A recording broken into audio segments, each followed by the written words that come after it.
Ouais, poisson. Il y est. Salut à tous et bienvenue dans cette nouvelle vidéo. Alors je vais pas vous mentir, au moment où je tourne ces images, je devrais être sur l'eau, sur mon bateau en train de pêcher en vertical, c'est la pleine saison. Mais une nouvelle fois, les conditions météo en ont décidé autrement et c'est pour ça que je vous accueille chez moi en direct de mon petit atelier parce qu'effectivement, il y avait beaucoup trop de vent. C'était trop dangereux de sortir le bateau. Donc, je suis resté au chaud pour vous faire une petite vidéo improvisée, mais que je vais faire avec grand plaisir parce qu'en fait, la semaine dernière, je vous ai sorti sur la chaîne la première vidéo de la saison de pêche en area, en réservoir roller. Et vous avez été nombreux suite à cette vidéo que d'ailleurs vous avez bien aimé. Eh bien, m'a envoyé des messages sur mon compte Instagram, des petits messages privés pour avoir des infos sur le matos et surtout sur les leurres à avoir pour bien débuter. Donc vous l'aurez compris dans cette vidéo qui va être extrêmement rapide, eh bien je vais vous présenter les types de leurres indispensables pour bien se lancer en area. C'est parti! Avant de vous présenter les leurres, je vous fais un rappel très rapide sur le matériel à utiliser. Donc vous prenez une canne UL ou L, maximum 10 grammes de puissance, pas plus lourd que ça parce que les leurres sont vraiment très légers. En termes de longueur, au moins 2 mètres je dirais, voire un petit peu plus, c'est pas mal. En termes d'action, c'est comme vous voulez, une action parabolique, donc une canne un petit peu plus souple, ça vous évitera des décrochés, et une canne un petit peu plus fast, comme j'utilise moi, ça vous permet de mieux animer vos leurres et de lancer un tout petit peu plus loin. Donc ça c'est comme vous voulez, mais c'est surtout une canne pas trop puissante, UL, L, c'est le top. Le moulinet, le critère numéro 1, c'est d'avoir un frein très progressif et très bien réglé. Parce que vous pêchez avec du matériel très léger, des lignes très fines, et vous allez pêcher des gros poissons qui, obligatoirement, vous allez voir, vont vous mettre des gros rushs. Donc il faut que le moulinet donne du fil à ce moment-là, sinon ça va casser. Enfin, concernant les fils, justement, moi j'utilise de la tresse. Là, je vous conseille du 6, du 8 ou du 10 centième maximum. Pas au-delà, pas en dessous, ça sert à rien. Et en termes de bas de ligne, moi je mets du fluorocarbone. Vous pouvez mettre du nylon.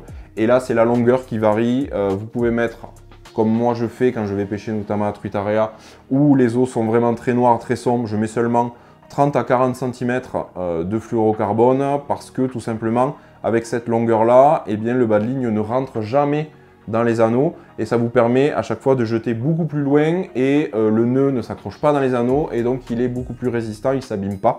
À l'inverse, si vous pêchez dans des endroits où il vous faut beaucoup de discrétion, des eaux très claires, moi je vous invite à mettre beaucoup de fluorocarbone ou beaucoup de nylon, c'est-à-dire 3,50 m, 4 mètres, de manière à ce qu'en fait, quand vous allez lancer, au moment où votre canne va être en position finale, eh bien c'est à ce moment-là que le nœud va passer et donc il y a moins de risque d'accroche et au moins vous aurez une bonne longueur de fluorocarbone ou de nylon et vous serez très discret. Après, vous pouvez mettre une agrafe ou pas, c'est comme vous voulez. Des agrafes, il faut qu'elles soient quand même costauds, qu'elles soient neuves, c'est mieux. Une agrafe un petit peu usée, c'est pas top sur des gros poissons.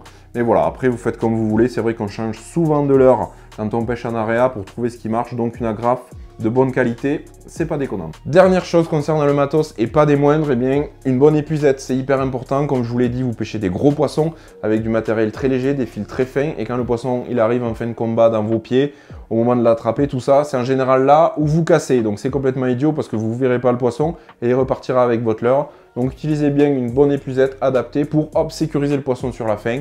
Vous le décrochez tranquillou et vous faites votre photo et il repart à l'eau. On commence avec les leurres avec la cuillère ondulante, ce petit bout de métal avec un hameçon simple de préférence sans ardillon.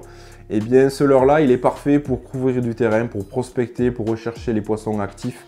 Vous allez pouvoir pêcher en lancer-ramener linéaire classique, donc à différentes hauteur d'eau, c'est ce qui est intéressant. Vous allez pouvoir vraiment quadriller du terrain, prospecter toute la hauteur d'eau, ça c'est vraiment top. Vous faites du lancer-ramener comme je vous disais, vous pouvez faire aussi une animation en dents de scie. Vous le lancez, vous laissez tomber, vous faites une tirée, vous laissez papillonner, une tirée, etc.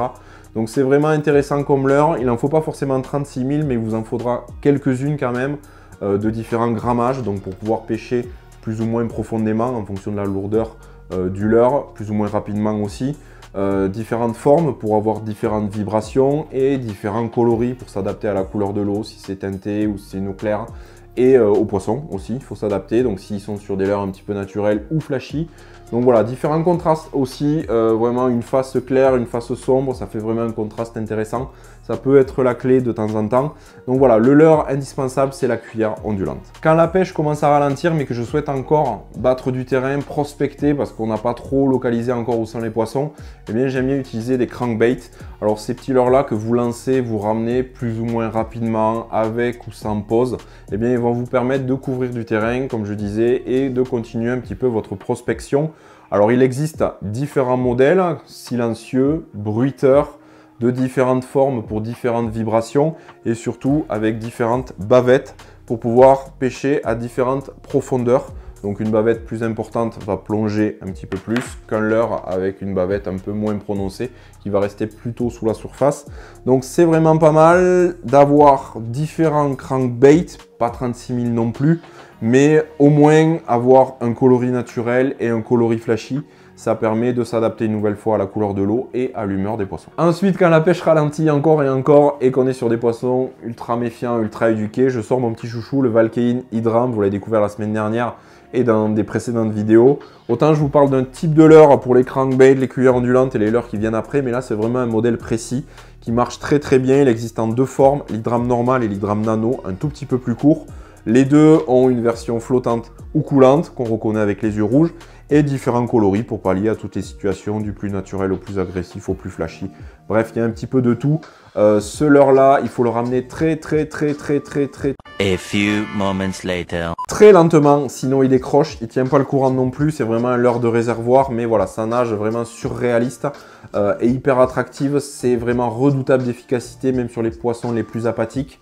L'inconvénient par contre, c'est que vu qu'il est un petit peu long, même pour le nano, le poisson peut prendre appui dessus et il y a quand même un risque de décroche qui est plus important. Je vous ai parlé des leurres durs, mais il existe aussi des leurres souples et parmi les leurres souples qu'on utilise en area, c'est les imitations de larves. Alors vous le voyez, là, il existe de différentes formes, de différentes couleurs. C'est gorgé d'attractants, vous pouvez monter ça soit sur un petit hameçon non plombé, soit sur une micro tête plombée, soit carrément en drop shot, pourquoi pas. Si vous utilisez un hameçon weightless, vous allez pouvoir pêcher à vue des poissons postés en surface, où le leurre va couler éventuellement tout doucement. Si vous utilisez une petite tête plombée, vous allez pouvoir gratter le fond, pêcher le fond tout doucement aussi. Le leurre, il va être ramassé par le poisson.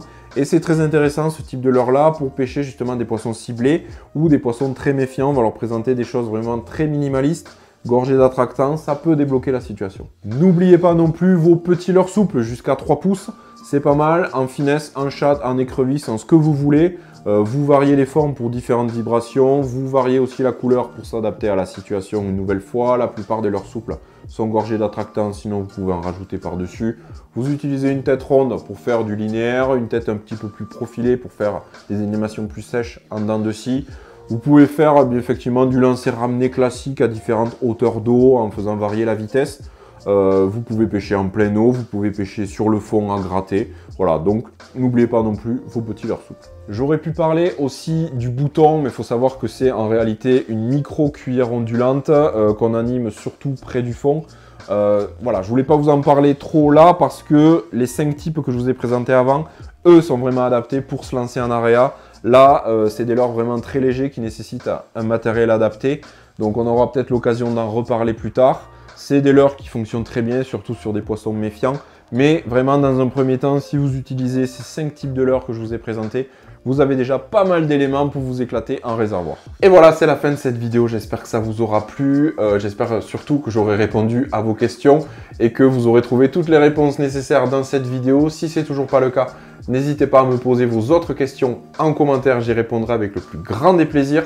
Moi, je vous dis à très vite pour de nouvelles aventures et ça commence dès la semaine prochaine parce que très rapidement, après ma première session à Truite Area, j'y suis retourné parce qu'il y avait une grosse nouveauté que j'ai hâte de vous montrer en vidéo. J'espère que ça vous plaira, j'espère que vous serez au rendez-vous. Je vous dis donc à la semaine prochaine et d'ici là, pêchez bien. Ciao!